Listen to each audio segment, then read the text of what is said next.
Hello everyone, I hope so आप सब सही होंगे। इस वीडियो में मैं आपको बताऊंगा यार डेटा टाइप्स के बारे में, जो कि आपको जब भी पीएचपी इनिशियल स्टार्ट कर ही रहे हैं तो आप सबसे पहले हर प्रोग्रामिंग लैंग्वेज में डेटा टाइप का रोल है। और कोई भी प्रोग्रामिंग लैंग्वेज सीखेंगे तो डेटा टाइप है जो कि आपको सबसे पहले सिखाया जाएगा कि ये डेटा टाइप होते क्या हैं, क्यों बनाए गए हैं और इनका मतलब क्या है। ठीक है, क्यों यूज करते हैं इनको। तो यहाँ पे अगर देखो कोई भी वर्ड होता है, ठीक है, या कोई नंबर होता है या फिर कोई फ्लोट पॉइंट वाले नंबर होते हैं, पॉइंट और पॉइंट्स नंबर होते हैं। तो ये तीनों तीनों अलग अलग चीजें हैं यार। ठीक है, वर्ड एक आपके अलग चीज है, नंबर एक आपके अलग चीज है और पॉइंट वाली वैल्यू अलग चीज है।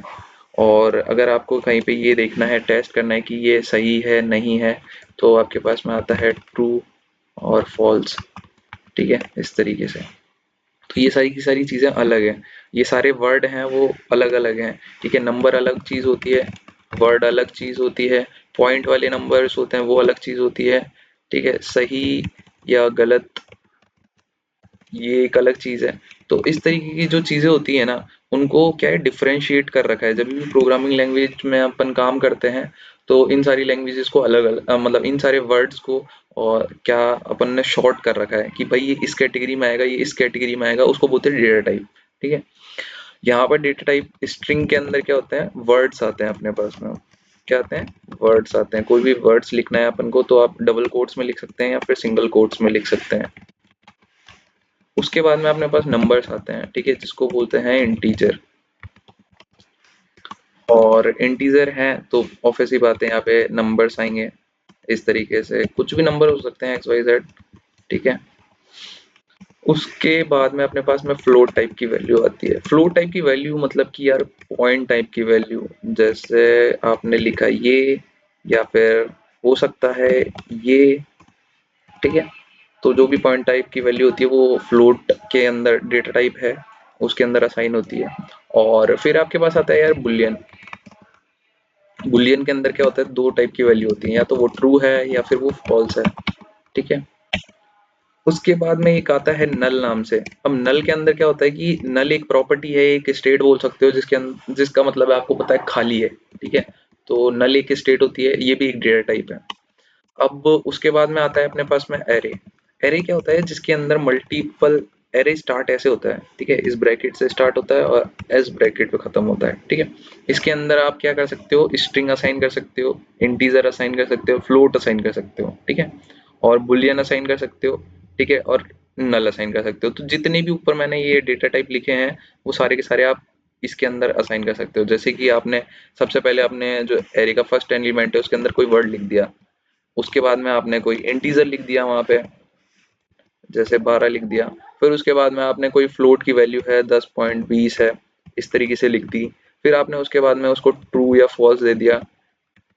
ठीक है, उसके बाद में आपने यहाँ पे नल असाइन कर दिया। तो ये मल्टीपल वैल्यूज है ना, जो वो आप एक एरे के अंदर असाइन कर सकते हो। ठीक है, तो आई होप सो एरे के अंदर मल्टीपल वैल्यू असाइन होती है, ये आपको समझ में आ गया होगा। अब आते हैं ऑब्जेक्ट के बारे में। ठीक है, ऑब्जेक्ट के बारे में। ऑब्जेक्ट के अंदर क्या होता है यार, मल्टीपल एरेज असाइन होते हैं। ऑब्जेक्ट स्टार्ट ऐसे होता है और क्लोज ऐसे होता है। ठीक है, और मल्टीपल एरेज, जैसे ये एक एरे है। ठीक है, तो ये मैंने एक असाइन कर दिया इसके अंदर, और इसको सॉरी बंद कर देते हैं यहाँ से। फिर उसके बाद में अपन ने एक और एरे असाइन कर दिया जिसके अंदर केवल वन प्रॉपर्टी लिखी है। तो आपने देखा कि ऑब्जेक्ट के अंदर मल्टीपल एरेज आते हैं।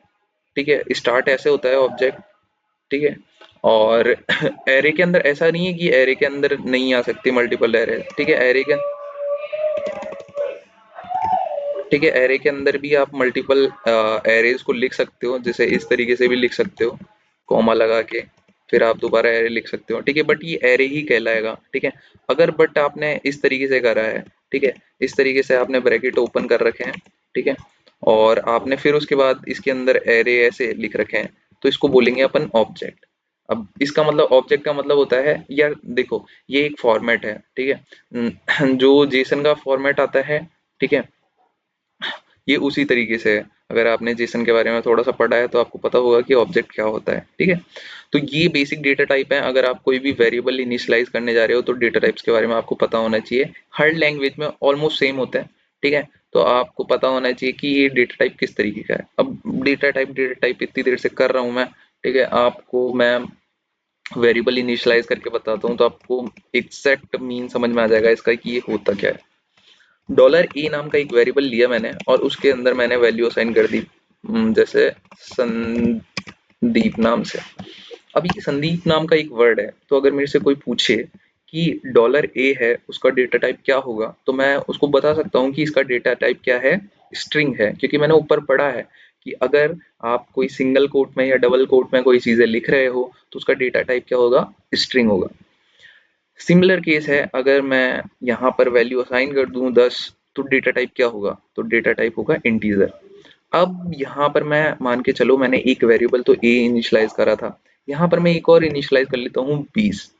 ठीक है, बी की वैल्यू मैं 20 दे देता हूँ और यहाँ पर मैं कोशिश करता हूँ कि मैं एक और वेरिएबल बनाऊँ सी नाम का और उसके अंदर इन दोनों को प्लस करवाने की कोशिश करता हूँ। ठीक है, ए प्लस बी, डॉलर बी। तो आप सबको पता है कि आपने प्लस करना सीखा था बचपन में, तो अपना रिजल्ट क्या आने वाला है, सी का 30। ठीक है, तो यहाँ पे इको नाम से एक फंक्शन होता है पीएचपी के अंदर जो कि प्रिंट करवाने का काम करता है। क्या करवाने का काम करता है, ये प्रिंट करवाने का काम करता है। प्रिंट के लिए इको को यूज करता है। ठीक है, तो हमने वेरिएबल डेटा टाइप देख लिए कि किस तरीके से होते हैं। हमने वेरिएबल को इनिशियलाइज करना सीख लिया। ठीक है, उसको वैल्यू को हाँ, वेरिएबल इनिशियलाइज करना, उसका नाम देना, उसके बाद में उसकी वैल्यू असाइन करना सीख लिया कि इक्वल टू लगा के हम वैल्यू असाइन कर सकते हैं उसको। फिर उसके बाद हमने एक एल्गोरिथम भी सीख ली छोटी सी कि भाई दो वेरिएबलों को कैसे यूज करके कैसे कोई एक्शन परफॉर्म कराया जा सकता है। डॉलर ए लिखा हमने, डॉलर बी लिखा और फिर हमने सी के अंदर उसकी वैल्यू ट्रांसफर कर दी। ठीक है, तो हमने ये चीज करी, फिर उसके बाद में हमने उसको प्रिंट करवाया कि डॉलर सी के अंदर क्या आने वाला है, इको करके हमने देखा। अब इसको हमने सेव करना है और यहाँ पे पेज पे आके रिफ्रेश करना है, तो आप देखेंगे कि यहाँ पे 30 वैल्यू आ गई। तो इसने क्या करा, इसने ए की वैल्यू को और बी की वैल्यू को प्लस करके और हमको रिजल्ट दिखा दिया। ठीक है, अब ये तो हो गया कि अपने डेटा टाइप्स कैसे डिक्लेयर करते हैं। ठीक है, डेटा टाइप किस तरीके के होते हैं मैंने यहाँ पे बता दिया आपको। फिर वेरिएबल डिक्लेरेशन, ये मैंने आपको यहाँ पे बता दिया कि वेरिएबल को कैसे डिक्लेयर करते हैं और कैसे उसकी वैल्यू को इनिशियलाइज करते हैं। ठीक है, उसके बाद में मैंने आपको कमेंटिंग के बारे में बताना है। तो यार देखो, कमेंट इस तरीके से, तीन टाइप के कमेंट होते हैं पीएचपी के अंदर। पहला तो होता है इस तरीके से, दूसरा होता है इस तरीके से और तीसरा होता है इस तरीके से, स्टार, फिर उसके बाद में स्टार और इसको बंद कर दो। अब यहाँ पर इसको बोला जाता है सिंगल लाइन कमेंट। ठीक है, सिंगल लाइन कमेंट, सेम चीज इसको भी ऐसे ही बोला जाता है सिंगल लाइन कमेंट, और इसको बोला जाता है यार मल्टी लाइन कमेंट। ठीक है, क्या बोला जाता है, मल्टी लाइन कमेंट। तो आई होप सो आपको अगर कुछ भी ऐसे कमेंट करना है इसके अंदर, कमेंट का मतलब होता है आप बताना चाहते हो कि आप क्या परफॉर्म कर रहे हो। जैसे अभी अपन ने एक्शन परफॉर्म करा था कि भाई हम ऐड करने का एक वेरिएबल को ऐड कर रहे हैं। ठीक है, और यहाँ पे हमने डॉलर ए लिखा था और ए लिखा था, उसकी वैल्यू 10 दे दी थी हमने यहाँ पे। इसके बाद हमने डॉलर बी लिखा था और उसकी वैल्यू हमने 20 दे दी थी। और फिर उसके बाद में हमने डॉलर सी लिखा था और उसके बाद में हमने डॉलर ए बी को प्रिंट करा लिया था और फिर यहाँ पे इको करा दिया था कि डॉलर सी को। इस तरीके से हमने जो कराया था। बट कोई अगर हमारा प्रोग्राम है वो देखना चाह रहा है कि हमने क्या लिखा हुआ है, तो हम उसको बताएंगे कि हमने वेरिएबल को ऐड करने के लिए छोटी सी स्क्रिप्ट लिखी है जो कि हमारा क्या करती है, हम जैसे पेज को सेव करते हैं तो हमको रिजल्ट प्रोड्यूस करके दे देती है 30। ठीक है, अब इस प्रोग्राम के बारे में अगर उसको कुछ थोड़ी सी हिंट देनी है तो हम कमेंट कर देंगे उसके ऊपर। तो इसलिए हम फाइल में सिंगल लाइन कमेंट करते हैं, और हो सकता है अपन को वो प्रोग्राम अपना है जो स्क्रिप्ट है वो ज़्यादा बड़ी हो, तो उसके लिए हम मल्टी लाइन कमेंट का यूज करते हैं। आई होप सो आपको कमेंटिंग के बारे में समझ में आया होगा। अब उसके बाद में अपन बात करते हैं यार केस सेंसिटिविटी की। देखो, जो अभी मैं इको करा रहा था, यहाँ से इको मैंने लिखा यहाँ से टेस्ट। ठीक है, और यहाँ पे जाके मैंने रिफ्रेश करा तो यहाँ पे टेस्ट आ गया। बट मैं इस ई को मैं अगर ओ को बड़ा कर दूं, ठीक है, तो क्या मेरे पास रिजल्ट आएगा, देखते हैं। हाँ, मेरे पास रिजल्ट आएगा, क्योंकि पीएचपी के अंदर जो प्री डिफाइंड कीवर्ड्स हैं, ठीक है, वो केस सेंसिटिव नहीं है। मतलब कि जो इसकी क्लासेस हैं, ठीक है, क्या क्या चीज केस सेंसिटिव नहीं है। पीएचपी के अंदर जो क्लास है क्लास है और फंक्शंस हैं और रिजर्व कीवर्ड्स हैं, वो केस वो नॉन केस सेंसिटिव है। नॉन केस सेंसिटिव है, ठीक है। तो आप उनको चाहे प्रिंट अंडरस्कोर आर लिखें या फिर आप उसको प्रिंट टी बड़ा कर दें और फिर आर लिख के फिर इस फंक्शन को कॉल करें, ये सेम ही काम करेगा। आपने इको के अंदर ई बड़ा ओ बड़ा लिख लिया या फिर ओ छोटा लिख लिया, उससे कोई फर्क नहीं पड़ेगा, वो सेम ही काम करेगा। बट ये वेरिएबल के केस में अप्लाई नहीं होता। सो फिर अगर आप in PHP variable are not case sensitive, ठीक है।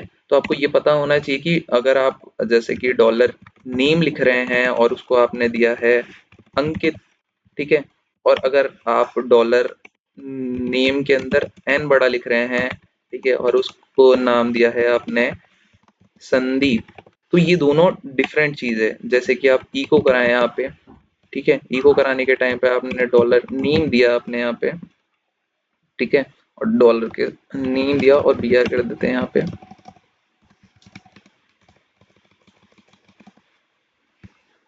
और उसके बाद में इसको बंद कर देते हैं, इसको एक और बार कर लेते हैं और इसको भी प्रिंट करा लेते हैं। कॉपी कॉपी करा, इसको पेस्ट करा,